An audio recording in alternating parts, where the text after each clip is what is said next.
Hey, we're here in the rainforest. And it's raining. Yeah, it didn't rain while we were online waiting for the walk.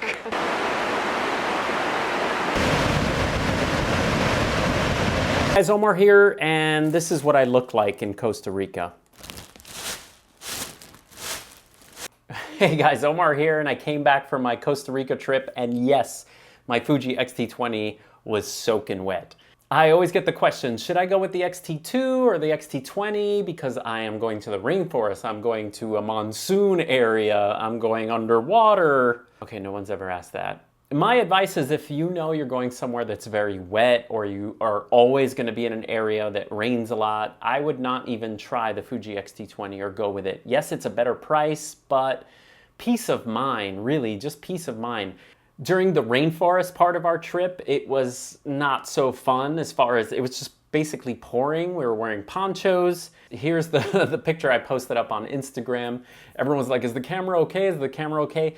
Camera worked totally fine. For the most part, I'm pretty rough on my gear, as you already know. I drop it, I get it all wet. I was trying to protect the camera under the poncho and in the bag, but it was just getting all wet. So for the most part, the camera was coming out a little bit, but I didn't really take all the pictures that I wanted to. I didn't bring the Canon. Remember I told you I was gonna bring the Canon? I didn't bring the Canon, I left it behind. But for the most part, in the rainforest, I didn't really take that many photographs. And that's something to think about if you are going on a vacation like this, weather sealed camera, protection for the camera, because you end up just really not using it.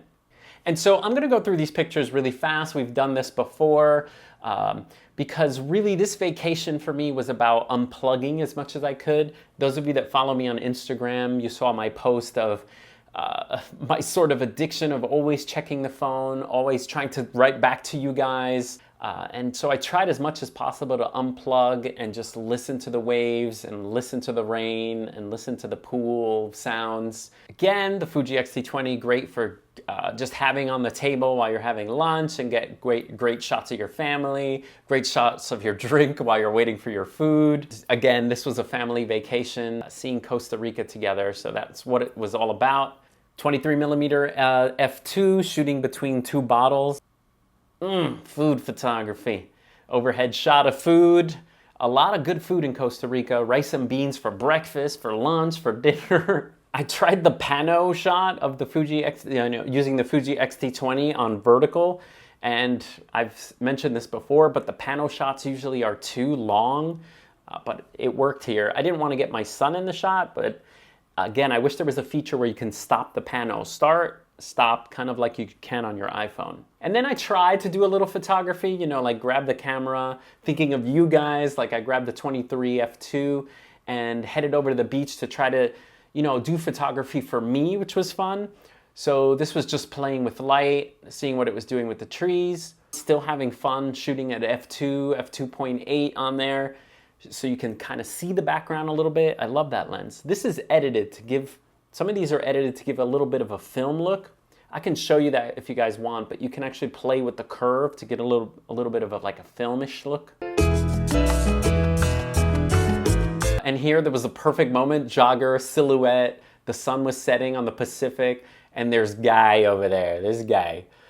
So sometimes we have to manipulate a little, and so here I just edit it just a tad and really quick in Lightroom cloned him out. And then there was this like tree laying, this like sort of dead tree laying on the sand, and I started to work the scene.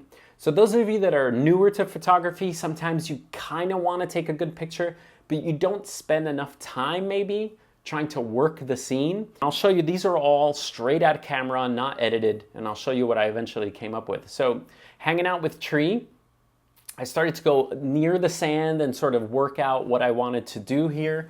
These are all straight JPEG. I didn't shoot any RAW here. And that was my goal, was to see how much detail I can get out of the sky.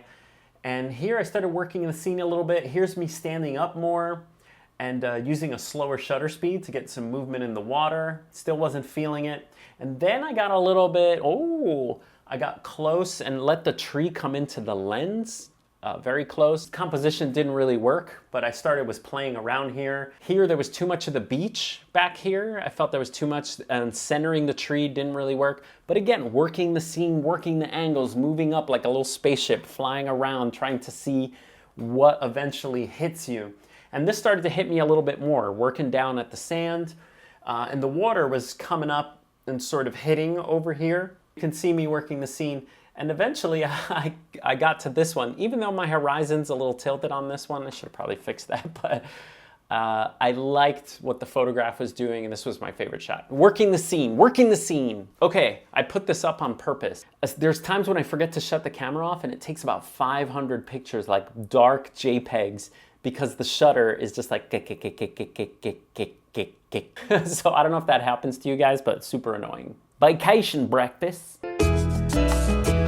This was the resort we stayed at.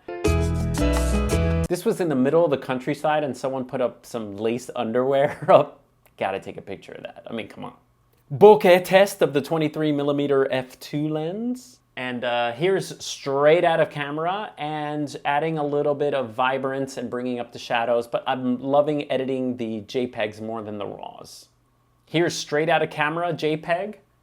And again, battling, I'm trying to kind of expose for the sunset here, but still get enough detail knowing it's a JPEG. But here is the edited photo, and I've got cool mist, I've got enough detail in the foreground, and the background's a little blown out, but it's a trade-off shooting JPEG only. This is totally straight out of camera, no editing whatsoever, so that's super cool. The clouds were doing all kinds of crazy stuff. Sunset on the Pacific. Is that a Pacific? No, that's a lake.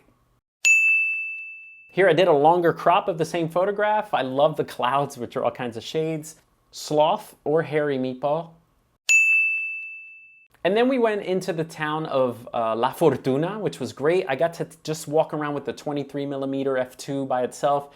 Did some cool touristy photographs. Here's to test its sharpness, really. I'll do a proper test of the 23mm soon. This was just me playing with it. But great for street photography moments like this, vendors. This is the flippy flip screen was down on the camera. And again, family. Great thing about the Fuji X-T20, it's got an auto mode. My wife does not do photography, so I just click it to auto, put it on S, and the camera does everything, and I'm in a picture finally. Great shot of some nanners here. This is edited, so it's a JPEG edited with a little bit of a film look, which I like for street. Some guy playing with eggs. Oh, mangoes are so good in Costa Rica. Again, with that film look, this mango was humongous. Here's the 23mm f2 on a stray dog. Love that look. Enough bokeh in the background, and it's a good focal length as an equivalent 35 to get cool grabs like this. Aw, the kids. This was what it was all about. 23mm artsy shot of the kids. Camera's not weatherproof. I wouldn't bring it back to the rainforest. It did fine, but it's asking for trouble, especially like changing lenses and things. Anyway, I'll see you guys next time.